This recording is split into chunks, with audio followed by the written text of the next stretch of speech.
잠깐 영상 끄지 마세요. 지금부터 제가 들려드릴 이야기는요. 여러분이 지금껏 들어온 이혼 이야기 중에서 아마 가장 분노가 차오르는 이야기일 거예요. 저는 오늘 한 여자의 이야기를 해드리려고 합니다. 이름은 수진 씨라고 할게요. 이분이 얼마나 헌신했냐고요? 직장 관뒀어요. 친구도 끊었어요. 잠도 못 잤어요. 밥도 제대로 못 먹었어요. 그게 한 달? 두 달? 아니요. 4년이에요. 4년 동안 남편 하나만 바라보고 남편 하나만 살리려고 자기 인생 전부를 갈아 넣었어요. 그리고 결말이 뭔지 아세요? 완치된 남편한테 이혼 통보를 받았어요. 이제 나 건강하니까 각자 삽시다. 여러분 지금 어떤 감정이에요? 저는 이 이야기 처음 들었을 때 손이 떨렸거든요. 진짜로요. 오늘 이 영상 중간에 끄시면 안 됩니다. 끝까지 들어야 해요. 왜냐면 이 이야기에는 엔딩이 있거든요. 그 엔딩이 생각보다 훨씬 강력합니다. 그 전에 아직 구독 안 하신 분들, 지금 이 순간 구독 버튼 한 번만 눌러주세요. 좋아요도요. 이런 이야기 더 많이 들려드릴 수 있도록 제가 계속 할 수 있는 힘이 됩니다. 자, 그럼 시작할게요. 수진 씨의 이야기. 그 사람 살리느라 내 인생은 죽었다. 2019년 11월이었어요. 수진 씨는 그날을 이렇게 기억합니다. 아침에 된장찌개 끓이면서 남편 출근 도시락 쌌어요. 평범한 날이었죠. 근데 점심쯤에 남편한테 전화가 왔어요. 병원으로 와. 그 목소리가 달랐어요. 남편 준혁 씨는 평소 건강 하나는 자신 있다고 떠들고 다니던 사람이었어요. 헬스도 다니고 등산도 다니고 54kg이던 수진 씨한테 넌 관리 좀 해야겠다는 말을 입에 달고 사는 사람이었죠. 그런 사람이 전화기 너머로 떨고 있었어요. 수진 씨가 병원에 도착했을 때 준혁 씨는 진료실 앞 벤치에 혼자 앉아 있었어요. 얼굴이 하했어요. 제가 다가가니까 고개를 들더니 아무 말도 못하고 그냥 제 손을 잡더라고요. 그 손이 얼마나 차가웠는지. 담당 의사 선생님이 두 사람을 불렀어요. 위암 3기입니다. 수진 씨는 그 순간을 이렇게 표현했어요. 소리가 사라졌어요. 의사 선생님이 계속 뭔가 말씀하시는데 저한테는 아무것도 안 들렸어요. 남편 손만 꽉 잡고 있었어요. 집에 돌아오는 길 차 안에서 준혁 씨는 처음으로 울었어요.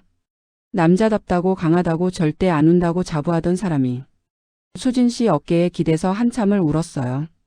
그 눈물이 수진 씨의 발목을 잡았습니다. 그때 생각했어요. 이 사람 내가 지켜야 한다. 그게 다였어요. 다음 날 수진 씨는 10년 다니던 회사에 사직서를 냈어요. 팀장이 말렸어요. 수진 씨 다시 생각해봐요. 무급휴직 쓰면 되잖아요. 퇴직하면 나중에 후회해요. 수진 씨의 대답은 짧았어요. 남편이 더 중요하니까요. 그렇게 수진 씨의 시간이 멈췄습니다. 더 정확히 말하면 수진 씨의 시간이 남편의 시간 속으로 흡수되었습니다. 항암이 시작됐어요. 1차, 2차, 3차. 항암이라는 게 뭔지 경험해 보신 분들은 아실 거예요. 아니면 주변에서 보셨거나. 그게 단순히 약 먹고 힘든 수준이 아니에요. 구역질이요? 24시간 내내예요. 머리카락이 빠지는 건 시작이에요. 손발이 저리고 입안이 헐고 면역이 바닥을 쳐서 감기 한 번 걸려도 입원해야 해요. 준혁 씨는 밤마다 구토를 했어요. 수진 씨는 매일 밤 세면대 앞에 서서 남편의 등을 쓸어내렸어요. 새벽 2시, 3시, 4시. 남편이 토할 때마다 일어났어요. 등 두드려주고 물 떠다주고 입 닦아주고. 그러다 보면 날이 밝는 거예요. 아침에 밥 먹여야 하니까 또 일어나고. 이게 하루 이틀이 아니에요. 몇 달이에요. 수진 씨는 그 사이 몸무게가 8kg 빠졌어요. 그냥 자기도 모르는 사이에. 그런데요. 이때 준혁 씨는 뭐라고 했는지 아세요? 항암 3차가 끝나고 잠깐 상태가 나아진 날이었어요. 준혁 씨가 수진 씨를 위아래로 훑어보더니 야, 너 요즘 왜 이렇게 꾀죄죄해? 내가 아프다고 내가 관리를 안 하면 어떡해? 수진 씨는 그 말에 아무 대꾸도 못했어요. 뭐라고 해야 할지 몰랐어요. 화가 나는 건지 슬픈 건지. 그냥 웃었어요. 그래, 내가 좀 신경을 못 썼지. 이러면서요. 암 진단을 받은 이후 준혁 씨의 사회생활은 오히려 늘었어요. 이상하죠? 사람들이 걱정해서 찾아오니까요. 친척들도 오고 옛날 친구들도 오고 회사 동료들도 오고 그 자리마다 수진 씨도 함께였어요. 음식 준비해서 차 끓여서 뒤치다꺼리 하면서. 그런데 준혁 씨는 그 자리에서 수진 씨를 뭐라고 소개했는지 아세요? 얘는 제 보호자예요, 보호자. 하하 웃으면서. 처음엔 수진 씨도 그냥 웃어 넘겼어요. 농담이겠거니 하고. 근데 이게 한 번이 아니에요. 2번, 3번, 10번. 매번 찾아오는 손님마다. 얘가 요즘 제 전담 간호사예요. 집사람이 저 때문에 고생이 많죠. 완전 파출부가 됐어요, 하. 그 자리에 있던 사람들은 아이고 수진 씨가 고생이 많네요 라며 박수치듯 웃었어요. 수진 씨는요? 웃으면서 부엌으로 들어갔어요. 혼자서 설거지하면서 조용히 눈물을 닦았어요. 여기서 잠깐 제가 여러분한테 물어볼게요. 이게 단순한 표현의 문제일까요? 보호자라는 말. 그 말 속에 담긴 게 뭔지 수진 씨는 알고 있었어요. 저는 아내가 아닌 거예요. 그 사람 눈에는 직함이 보호자인 거예요. 고마운 보호자. 그런데 고맙다는 말은 한 번도 안 하면서 더 황당한 건 친척 모임이었어요. 준혁 씨의 큰 누나네 집에서 가족 모임이 있었어요. 준혁 씨가 아프다 보니 온 가족이 걱정해서 모인 자리였죠. 수진 씨는 아침 일찍 일어나서 음식 장만했어요. 준혁 씨가 항암 중이라 자극적인 건 못 먹으니 따로 죽도 끓이고 건강에 좋다는 반찬도 이것저것 싸서 모임 내내 수진 씨는 부엌과 거실을 오갔어요. 그리고 식사가 끝날 무렵 준혁 씨가 웃으면서 말했어요. 요즘 우리 집 살림이 좀 엉망이에요. 수진이가 저 챙기다 보니까 집안일을 영 못하더라고요, 하. 그 자리에 있던 신우이가 고개를 끄덕이며 말했어요. 그래도 집은 깔끔해야지. 아무리 바빠도. 수진 씨는 그 순간을 이렇게 기억해요. 칼이 꽂히는 느낌이었어요. 근데 그 자리에서 제가 뭘 할 수 있겠어요. 그냥 죄송해요. 제가 더 신경 쓸게요. 했죠. 집에 오는 차 안에서 수진 씨는 물었어요. 여보, 오늘 그 말은 좀 상처가 됐어. 준혁 씨의 대답이요? 뭘 또 그런 걸 갖고 그래. 분위기 띄우려고 한 말이잖아. 너 요즘 예민해졌다. 예민해졌대요. 4년 동안 잠 못 자고 밥 못 먹고 직장 잃고 자기 이름도 잃어가는 사람이 예민한 사람이 된 거예요. 그 무렵 수진 씨한테 오랜 친구한테 연락이 왔어요. 수진아, 너 요즘 어때? 얼굴 한번 보자. 수진 씨가 준혁 씨한테 말했어요. 나 친구 잠깐 만나도 될까? 오랜만에. 준혁 씨의 반응이요? 그날 표정이 싹 굳으면서 지금 나 이렇게 아픈데 어딜 나가? 이러더라고요. 대놓고 하지는 않았어요. 근데 그 눈빛이랑 한숨이 다 말해주잖아요. 수진 씨는 친구한테 문자를 보냈어요. 미안, 나 오늘 못 갈 것 같아. 그 친구는 지금도 수진 씨의 친구예요. 하지만 수진 씨가 그 친구를 만난 건 그로부터 3년 뒤였어요. 수진 씨가 직장을 그만두면서 경제적인 부분도 달라졌어요. 준혁 씨는 암투병 중에도 회사에서 병가와 산재 처리가 됐어요. 수입이 줄긴 했지만 완전히 끊기진 않았어요. 수진 씨는요? 수입이 제로가 됐어요. 생활비는 공동통장에서 나갔는데 수진 씨가 쓰는 게 티 나면 준혁 씨가 한 소리 했어요. 야, 내가 돈을 버는 것도 아닌데 이렇게 쓰면 어떡해. 수진 씨가 쓴 게 뭔지 아세요? 남편 항암에 좋다는 홍삼이랑 자기 생리대랑 수선 맡긴 남편 옷수선비. 그게 다예요. 그때부터 제가 뭔가 살 때마다 눈치를 봤어요. 이게 필요한 건지 이걸 사도 되는 건지. 제 돈도 아닌데.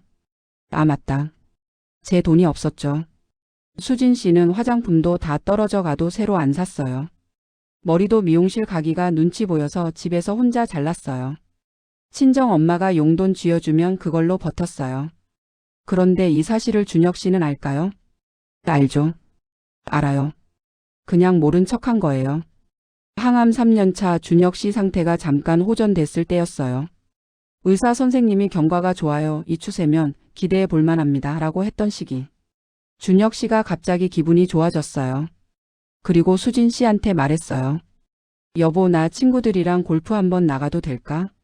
기분 전환도 되고 운동도 되고. 수진 씨는요? 그럼요, 다녀와요. 오랜만에 기분 좀 내봐요. 그렇게 준혁 씨는 골프를 나갔어요. 주말 아침 일찍. 수진 씨는 집에서 혼자 청소하고 빨래하고 남편의 다음 항암을 위한 음식 준비했어요. 저녁에 골프 마치고 돌아온 준혁 씨. 야, 나 오늘 버디도 잡았어. 역시 운동하니까 기분이 달라. 내가 원래 건강한 사람인데. 수진 씨가 차려놓은 밥상을 보더니 한마디 했어요. 이거 반찬이 왜 이래? 나 오늘 기분 좋은 날인데 좀 맛있는 거 시켜 먹지. 수진 씨는 배달 앱을 열었어요. 아무 말 안 했어요. 그냥 시켰어요. 그날 밤 수진 씨는 혼자 욕실에 들어가서 문을 잠갔어요. 그리고 샤워기를 틀어놓고 소리 없이 울었어요. 왜 우는지도 몰랐대요. 그냥 눈물이 나왔대요. 수진 씨 친정어머니가 딸 걱정에 사위한테 조심스럽게 말했던 적이 있어요. 준혁아, 수진이도 많이 힘들 텐데. 좀 다독여줘. 준혁 씨의 대답이요. 어머니, 제가 암 환자예요. 제가 더 힘들어요. 수진이는 건강하잖아요. 친정어머니는 그 말을 듣고 할 말을 잃었대요. 나중에 수진 씨한테 전화해서 이렇게 말했어요. 수진아, 엄마가 미안하다. 내 남편이 어떤 사람인지 이제 알겠다. 수진 씨는 엄마한테 이렇게 말했대요. 엄마 괜찮아. 아픈 사람이니까. 나아지면 달라질 거야. 그 말을 믿었어요. 진짜로. 그 믿음으로 버텼어요. 4년을요. 2023년 봄이었어요. 담당 의사 선생님이 검사 결과지를 보더니 미소를 지었어요. 완치입니다. 정말 고생 많으셨어요. 준혁 씨가 수진 씨 손을 꽉 잡았어요. 그 순간엔 저도 펑펑 울었어요. 살렸구나. 진짜 살렸구나. 이제 우리 다시 시작할 수 있겠구나. 병원을 나오면서 수진 씨는 생각했어요. 이제 좀 쉬어야겠다. 이제 내 시간을 좀 찾아야겠다. 그리고 둘이 여행도 가고 맛있는 것도 먹고. 내가 원하는 거 하나쯤은 해도 되겠지. 집에 돌아와서 준혁 씨가 소파에 앉았어요. 수진 씨가 차를 끓여왔어요. 준혁 씨가 말했어요. 수진아, 나 할 말이 있어. 수진 씨는 머그컵을 내려놓으며 앉았어요. 뭔가 좋은 말이겠지 생각했어요. 고맙다는 말이라든가, 수고했다는 말이라든가, 아니면 여행 가자는 말이라든가. 준혁 씨가 말했어요. 우리 이제 이혼하자.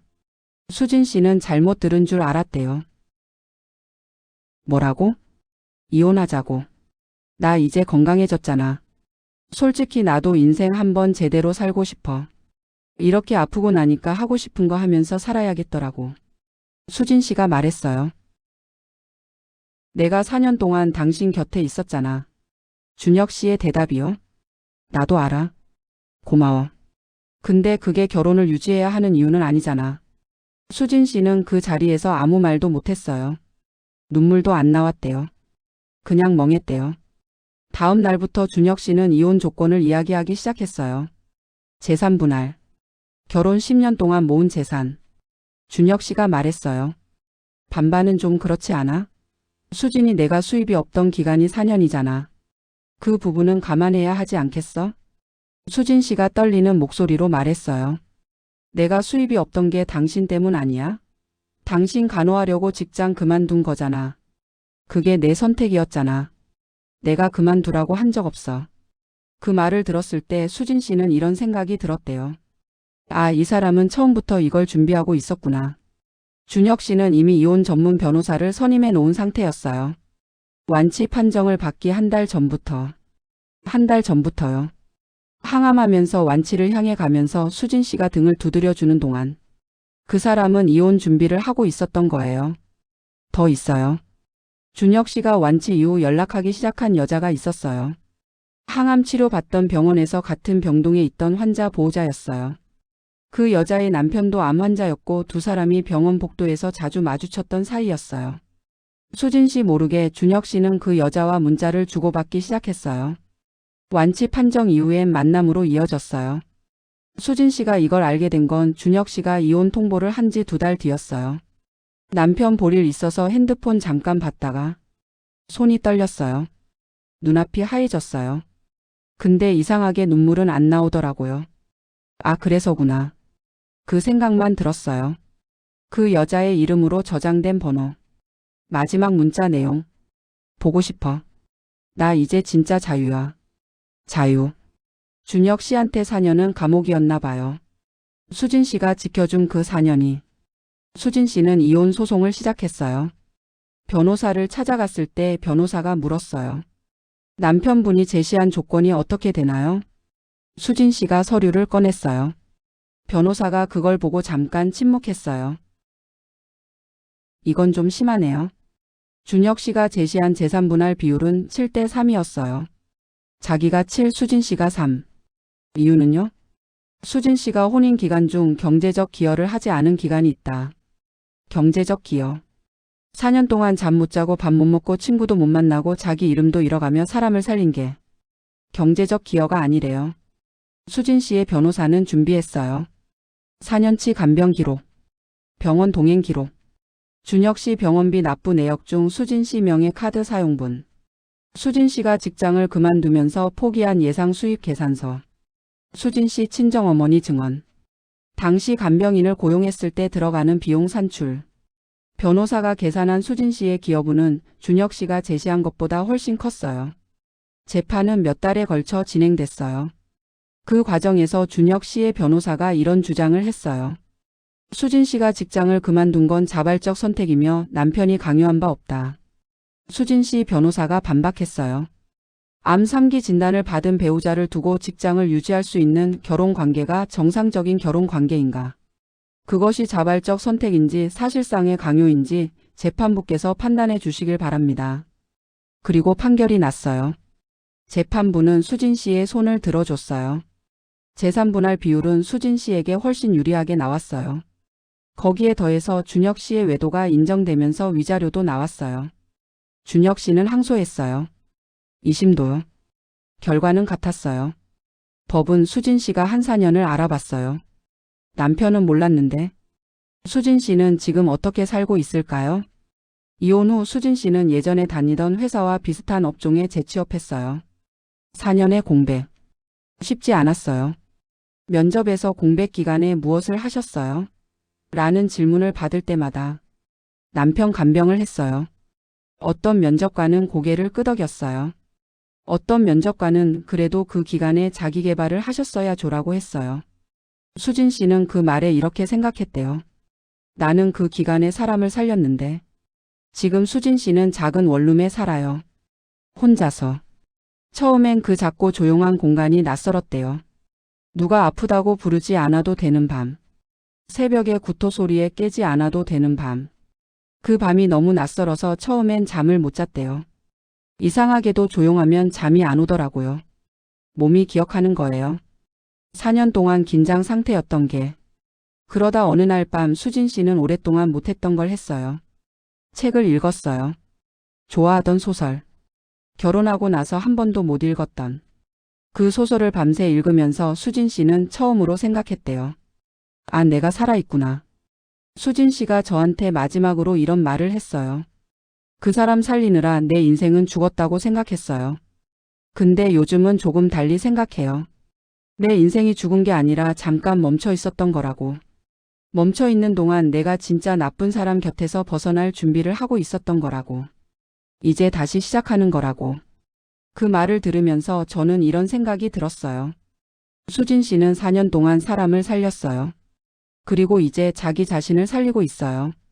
그게 어쩌면 더 어려운 일인지도 몰라요. 여러분 오늘 이야기 어떠셨나요? 저는 이 이야기를 준비하면서 솔직히 여러 번 화가 났어요. 그 말이 칼처럼 꽂혔다는 수진 씨의 표현이 머릿속을 떠나지 않았어요. 칼처럼 꽂히는 말을 들으면서도 그 사람 곁을 떠나지 않았던 이유. 살려야 했으니까. 그게 다였어요. 그런데 저는 이 이야기에서 무서운 걸 하나 발견했어요. 준혁 씨가 특별히 나쁜 사람이라서 이런 일이 생긴 게 아닐 수도 있다는 거예요. 이런 사람이 생각보다 우리 주변 가까이에 있을 수 있다는 거예요. 당연한 것처럼 받아서는 안 되는 헌신을 당연하게 여기는 사람들이. 그러니까 오늘 이 영상을 보신 여러분 한 번만 생각해 봐 주세요. 지금 내 옆에 있는 사람이 나한테 무언가를 당연하게 받아가고 있지는 않은지. 그리고 나는 나한테 무언가를 당연하게 주고 있지는 않은지.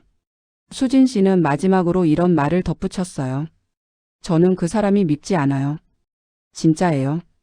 미울 감정도 이미 다 소진됐어요. 근데 딱 하나 아직도 풀리지 않는 게 있어요. 그 4년 동안 단 한 번만 진심으로 고맙다고 했더라면, 그 한마디가 있었더라면 나는 지금쯤 많이 달랐을 것 같아요. 고맙다는 말 한마디. 그게 전부였어요. 오늘 영상 봐주셔서 감사합니다. 아직 구독 안 하신 분들 지금이라도 구독 버튼 한 번만 눌러주세요. 좋아요와 댓글도요. 여러분의 댓글이 저한테는 그 한마디가 큰 힘이 됩니다. 다음 이야기로 찾아올게요.